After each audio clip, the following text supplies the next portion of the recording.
तो फ्रेंड्स आज की वीडियो उन लोगों के लिए खास होने वाली है जो एपीएस जैसी मार्केटिंग में काम करते हैं और एपीएस से पैसा निकालते वक्त लोगों का पैसा कट जाता है बैंक से और वॉलेट में भी क्रेडिट नहीं होता है। और ये वीडियो उन लोगों के लिए भी खास है जो ज्यादातर यूपीआई से ट्रांजेक्शन करते हैं या इंटरनेट बैंकिंग यूज करते हैं, आईएमपीएस या आरटीजीएस करते हैं, कुछ भी करते हैं। फ्रेंड्स अगर आपका पेमेंट आपके अकाउंट से कट हो गया और सामने वाले बंदे के अकाउंट में क्रेडिट नहीं हुआ है तो ये वीडियो सबके लिए है और ये वीडियो कंप्लीट देखना फ्रेंड्स, आपके लिए नॉलेजेबल वीडियो, बहुत ज्यादा इंटरेस्टिंग वीडियो है। रियल में बता रहा हूँ फ्रेंड्स, अगर नहीं देखोगे तो आपका ही नुकसान है। और खासकर तो भैया उन लोगों के लिए जरूरी जो एपीएस यूज करते हैं, क्योंकि भैया आजकल ऐसी फ्रॉड कंपनियां भी मार्केटिंग में घूम रही हैं कि अगर पेमेंट फेल हो जाता है तो पेमेंट रिवर्स नहीं कराती हैं और वो रिटेलर, डिस्ट्रीब्यूटर को और कंपनी को कॉल करता करता जो है फ्रेंड्स वो थक जाता है। तो फ्रेंड्स आज की वीडियो कंप्लीट देखने के बाद आप कभी भी कंपनी को कॉल नहीं करोगे, कभी भी आप डिस्ट्रीब्यूटर को डिस्टर्ब नहीं करोगे, क्योंकि फ्रेंड्स इस वीडियो में कुछ एनपीसीआई से ऐसे रूल मैं बताने वाला हूं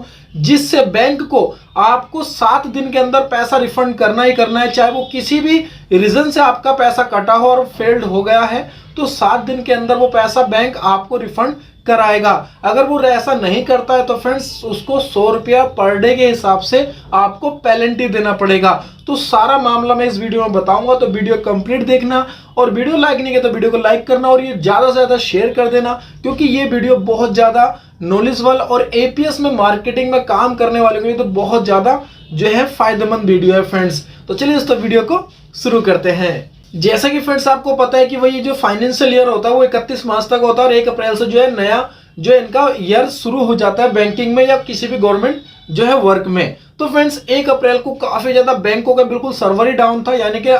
ऐसा मान लो कि बैंक 1 अप्रैल को काम ही नहीं करता था और वहां से उस टाइम पे लोगों ने जो आईएमपीएस किया, आधार कार्ड से पैसा निकाला, तो उस टाइम पे काफी लोगों का पैसा जो पेंडिंग चला गया था। तब एनपीसीआई ने एक रूल बनाया फ्रेंड्स कि यहाँ पे अगर आपका किसी भी मत से, मैं आपको स्क्रीनशॉट दिखा देता हूँ साइड में, आपको इंटरनेट पर सर्च करेंगे तो भी आपको मिल जाएगा, मैंने भी इंटरनेट से ही निकाला है। यहाँ पे सीधा सीधा लिखा हुआ है डिस्प्ले पे में देख लेना कि आपके बैंक अकाउंट से किसी भी मत से पैसा कटने के कुछ समय बाद आपका पैसा वापस खाते में आ जाता है। यानी कि कोई भी रीजन हो, चाहे आप एपीएस से पैसा निकाल रहे हो, चाहे आप क्रेडिट कार्ड से, चाहे डेबिट कार्ड से, चाहे आप आईएमपीएस कर रहे हो, चाहे यूपीआई ट्रांजैक्शन कर रहे हो, किसी भी मत से अगर आपका पैसा कट जाता है तो वो ऑटोमेटिक आपको जो उसी टाइम आ जाना चाहिए। अगर वो नहीं आता है तो यहाँ पे लिखा हुआ है कि आ जाता है, पर कई बार ऐसा भी होता है कि जब आपका पैसा आने में कुछ समय लग जाता है तो कई बार तो ऐसा भी देखने में आता है कि ग्राहक को अपने पैसे के लिए शिकायत दर्ज तक करनी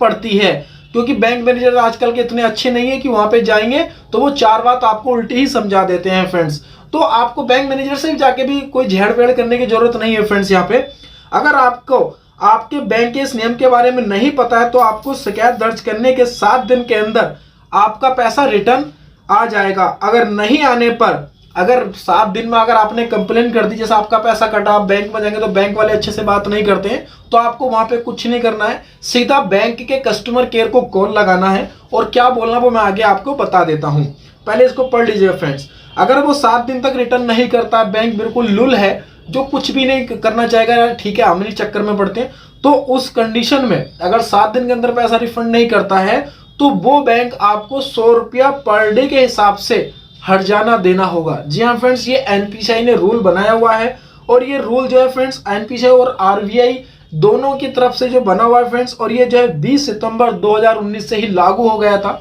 ज्यादा इंफॉर्मेशन अगर आप लेना है तो 20 सितंबर 2019 में जो लागू नियम होता है उसको आप पढ़ सकते हैं। मैं तो सिर्फ आपको एक नॉर्मल वे बता रहा हूं फ्रेंड्स, ताकि आप चीजें समझ जाए कि कहां पे जो है फंसता है पंगा। उसके बाद फ्रेंड्स कुछ स्क्रीनशॉट यहाँ पे भी है, जो मैंने ट्वीट वाली बात कही फ्रेंड्स, वो ट्वीट यहाँ पे कर दिया था कि भाई ट्रांजैक्शन फेल हुए थे, फिर उसके बाद अब जो है आप यूज कर सकते हो, तो लोगों ने ट्वीट किया वहां पे। तो ये सारी चीजें जो फ्रेंड्स इस तरह से होती हैं। अगर वो पैसा वापस नहीं करता है तो आरबीआई की जो है 2019 की गाइडलाइन है, आप उसको रीड कर लेना, इंटरनेट पर सर्च कर लेना। अगर आप ज्यादा कमेंट्स करोगे मुझे तो मैं 2019 की जो 20 सितंबर 2019 की जो गाइडलाइन है उसका वीडियो में मैं आपको बना के दे दूंगा फ्रेंड्स। तो ये बात होगी फ्रेंड्स, अगर आप कंप्लेन कर देते हैं तो 7 दिन के अंदर आपका पैसा रिफंड आना ही आना है। अगर नहीं आता है तो बैंक उसका जो अगले नेक्स्ट 8वां दिन होगा, ठीक है फ्रेंड, जो 8वां दिन होगा उससे वो 100 रुपया पर डे के हिसाब से हर्जाना देगा। पर ये 7 दिन फ्रेंड्स बैंकिंग टाइम होना चाहिए। जैसे कि अगर हम मंडे से अगर सैटरडे काउंट करें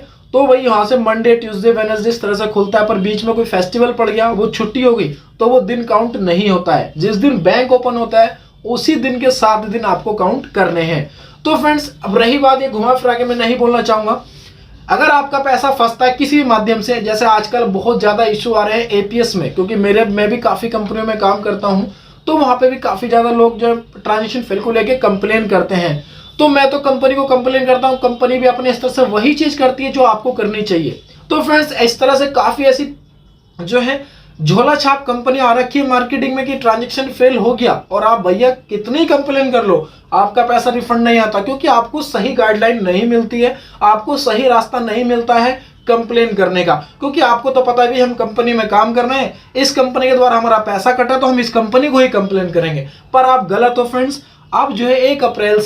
1 अप्रैल 2021 से एनपीसी और आरबीआई ने सीधा सीधा बोल दिया है कि आपका किसी भी तरीके से पेमेंट फेल होता है तो आप सीधा बैंक कस्टमर को कॉल करें।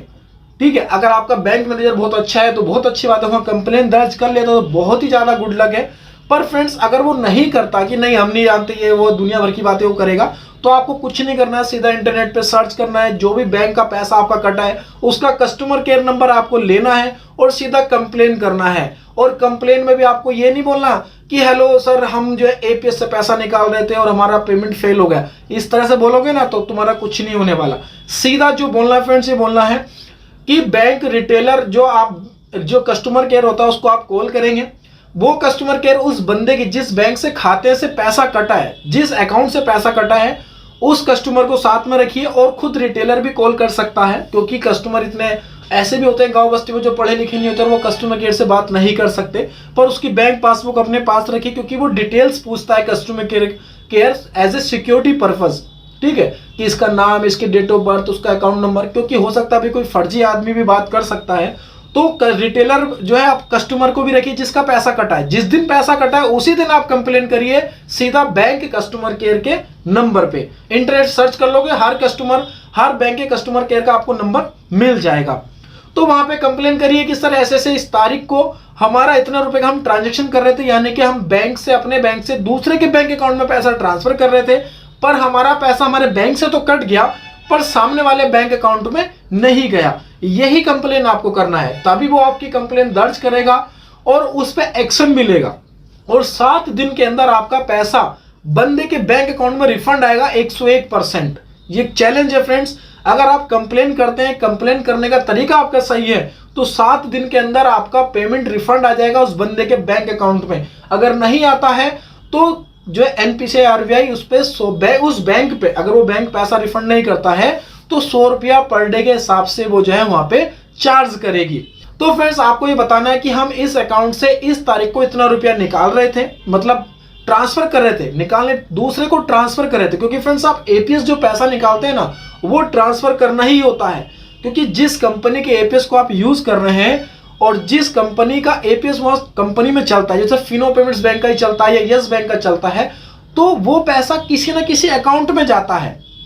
चाहे वो फिनो पेमेंट्स बैंक के अकाउंट में जाए, क्योंकि उसका भी एक क्राइटेरिया होता है, एक सिस्टम होता है, तो वो पैसा कोई ना कोई अकाउंट में ही जाता है, तभी वो आपके वॉलेट में क्रेडिट होता है, वो वर्चुअल बैलेंस होता है। तो फ्रेंड्स, ये सिस्टम बना हुआ रहता है। तो आपको यही कंप्लेन करनी है कि सर हम इस तारीख को, मैडम होगी जो भी होगा कस्टमर केयर, उसमें कहना कि इस तारीख को इतना रुपए का हम जो है पैसा ट्रांसफर कर रहे थे सामने वाले बंदे के अकाउंट में, पर उसके अकाउंट में क्रेडिट नहीं हुआ है, फेल्ड हो गया ट्रांजैक्शन और हमारा पैसा हमारे बैंक अकाउंट से कट गया है। तो फ्रेंड्स, इस तरह से आप कंप्लेन करेंगे तो कंप्लेन आपकी दर्ज कर लेगा और 7 दिन के अंदर आपका पैसा रिफंड चला जाएगा। तो बस यही इंफॉर्मेशन था। कैसा लगा मुझे कमेंट सेक्शन में जरूर बता देना, और कोई भी क्वेश्चन हो, कोई भी कंफ्यूजन अभी आपके दिमाग में चल रहा हो फ्रेंड्स, वो मुझे चैट बॉक्स में बता देना। आपको कोई दिक्कत नहीं, मैं उसका रिप्लाई और सोल्यूशन लाने की कोशिश में करूंगा। और इस तरह से आप करके देखो फ्रेंड्स, आपका पैसा रिफंड आता है या नहीं आता, मुझे कमेंट सेक्शन में जरूर से टैग करें, ताकि मुझे भी पता लगे कि यार ये ट्रिक वास्तव में काम करती है। ट्रिक नहीं है,